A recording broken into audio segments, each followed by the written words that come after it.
1916 में Georgia take की football team ने छोटी सी कम्बरलैंड कॉलेज की टीम का सामना किया। जॉर्जिया टेक उस समय भी फुटबॉल की एक ताकतवर टीम थी और उसने बहुत जल्दी कम्बरलैंड कॉलेज को शर्मिंदा कर दिया। यह मैच एक शर्मनाक स्कोर के साथ खत्म हुआ, अगर आप यकीन कर सकें तो 2-0 पर। कम्बरलैंड के खिलाड़ी थके हुए थे, चोटिल थे और हतोत्साहित थे। असल में खेल के अंत के करीब एक रिपोर्टर ने यह कहानी बताई कि कम्बरलैंड के क्वार्टरबैक एड एडवर्ड्स ने सेंटर से स्नैप फंबल कर दिया और जैसे ही जॉर्जिया टेक के बड़े लाइनमैन बैकफील्ड में दौड़े, एडवर्ड्स ने अपने फुलबैक को चिल्लाकर कहा कि बॉल उठा लो और वह बेचारा पिटा हुआ चोटिल फुलबैक वापस चिल्लाया, तुमने गिराई है, तुम ही उठाओ।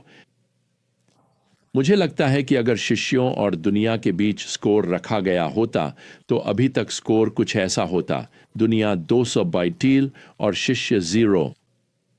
वे हतोत्साहित हैं, वे हार चुके हैं, वे यहूदी नेताओं के डर से बंद दरवाजों के पीछे छुपे हुए हैं। लेकिन मैं आपको बता दूं, उनके लिए फिर से वह बॉल उठाकर दौड़ने के लिए किसी चमत्कार की जरूरत होगी। यीशु का पुनरुत्थान वही चमत्कार है। दरअसल यूहन्ना अध्याय 20 में कई ऐसी घटनाएं घटती हैं जो इस हारे हुए छोटे से शिष्यों के दल को मसीह के लिए एक शक्तिशाली राजदूतों की टीम में बदल देंगी। हम यहां पद 19 से शुरू करेंगे, जिसे हमने पहले की एक विजडम जर्नी में छुआ था। यहां लिखा है, उस दिन की संध्या को, सप्ताह के पहले दिन, जब शिष्य यहूदियों के डर से दरवाजे बंद किए हुए थे, यीशु आकर उनके बीच में खड़े हो गए। वैसे यह दिखाता है कि उसका महिमा मंडित शरीर किसी भी भौतिक बाधा को पार करने में सक्षम है। यह भी दिखाता है कि जब आप पूरी तरह से निराश और डरे हुए होते हैं, तब भी आप यीशु को बाहर नहीं कर सकते। वह कभी भी प्रकट हो सकते हैं। तो यहाँ वह प्रकट होते हैं और अपने शिष्यों से वचन 19 में कहते हैं, तुम्हारे साथ शांति हो। यहाँ शांति शब्द सिर्फ नमस्ते या ईश्वर तुम्हें आशीर्वाद दे से कहीं अधिक है। यह वास्तव में उन लोगों के लिए आशीर्वाद का एक कथन है जो प्रभु के साथ सही संबंध में है। तो आज आप चाहे किसी भी परिस्थिति से गुजर रहे हों, मैं चाहता हूं कि आप प्रभु को यह शब्द शांति के साथ आपको आश्वस्त करते हुए सुने, क्योंकि आप उनके अनुयायी हैं। परमेश्वर सब कुछ नियंत्रित कर रहे हैं। आप मसीह में विश्वास के द्वारा उनके हैं।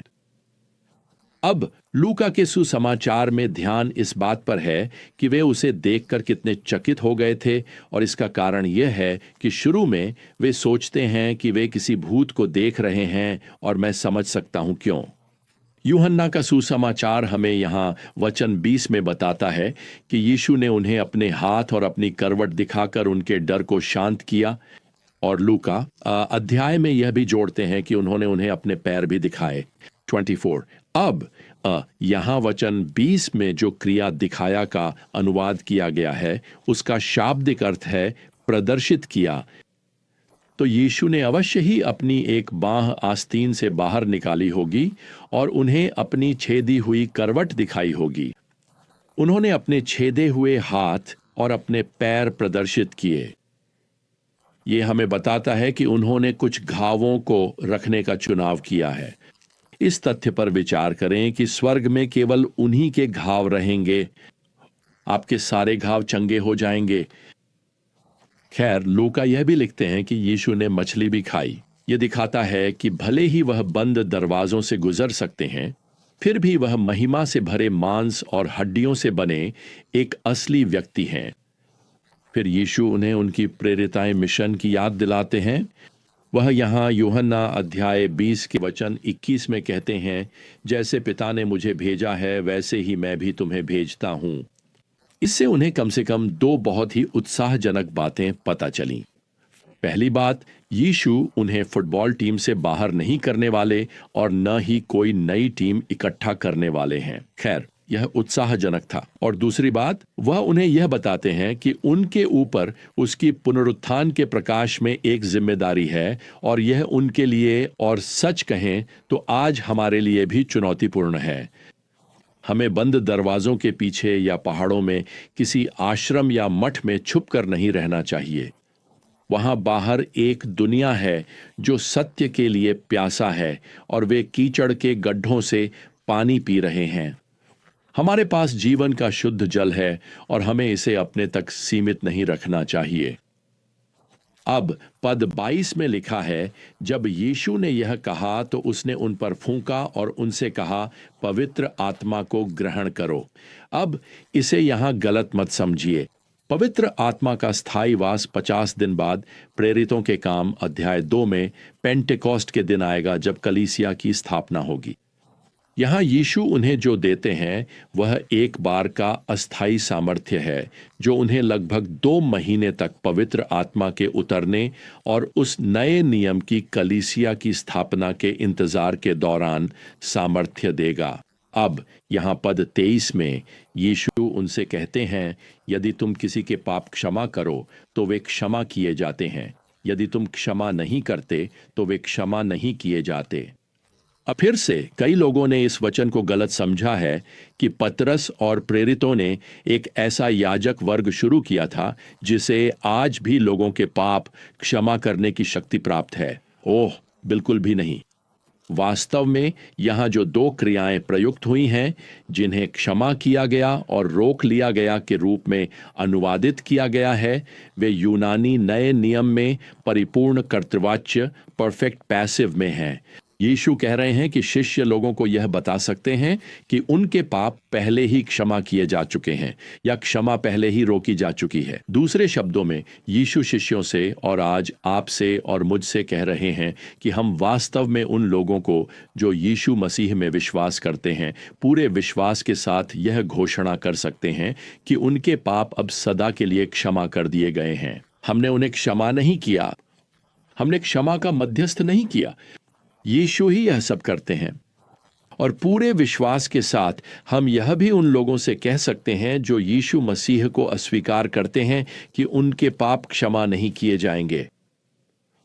खैर, इसके साथ ही यूहन्ना का सुसमाचार यहां पद 24 में जोड़ता है कि कोई है जो ऊपरी कमरे में नहीं है। वह कोई थॉमस है। जब यीशु आए तब वह उनके साथ नहीं था। जब थॉमस ने अपने साथी शिष्यों से यीशु के प्रकट होने के बारे में सुना तो वह संदेह में था। सुनिए वह यहां क्या कहता है, जो पद में दर्ज है 25, जब तक मैं उसके हाथों में कीलों के निशान न देख लूं और अपनी उंगली उन कीलों के निशानों में न डाल दूं और अपना हाथ उसकी बगल में न रख दूं, मैं कभी विश्वास नहीं करूंगा। खैर प्रियजनों, मुझे आपको बताने दीजिए, थॉमस अपना विश्वास अपनी उंगलियों पर लेकर चलता है। वह आज के बहुत से लोगों की तरह है जो केवल उसी पर भरोसा करते हैं जिसे वे देख और छू सकते हैं। खैर, यूहन्ना सीधे 8 दिन बाद की घटना पर आ जाते हैं और इस बार थॉमस बाकी शिष्यों के साथ है। यीशु फिर प्रकट होते हैं, फिर से शांति की घोषणा करते हैं और फिर वे सीधे थॉमस की ओर देखकर पद 27 में कहते हैं, अपनी उंगली यहां रख और मेरे हाथ देख, और अपना हाथ बढ़ा और मेरी बगल में रख। अविश्वास न कर बल्कि विश्वास कर। यह वही प्रमाण है जिसकी थॉमस ने मांग की थी। लेकिन अब प्रभु की उपस्थिति में उसके संदेह गायब हो जाते हैं और वह तुरंत ही पद 28 में कहता है, मेरा प्रभु और मेरा परमेश्वर।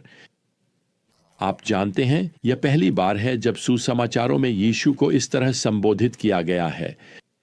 इसे ही धर्मशास्त्री महान मसीही घोषणा कहते हैं, जो पंथों, विश्व धर्मों और यीशु मसीह की एकमात्र दिव्यता पर संदेह करने वालों को चुप करा देती है। और आप देखेंगे वैसे कि यीशु थॉमस को इसमें सुधार नहीं करते। वह ये नहीं कहते, अरे नहीं नहीं नहीं थॉमस, तुम यहां बहुत आगे बढ़ रहे हो। बिल्कुल नहीं। वह थॉमस की इस घोषणा को स्वीकार करते हैं कि वह परमेश्वर हैं और वह थॉमस की अपने देहधारी परमेश्वर के रूप में की गई उपासना का स्वागत करते हैं।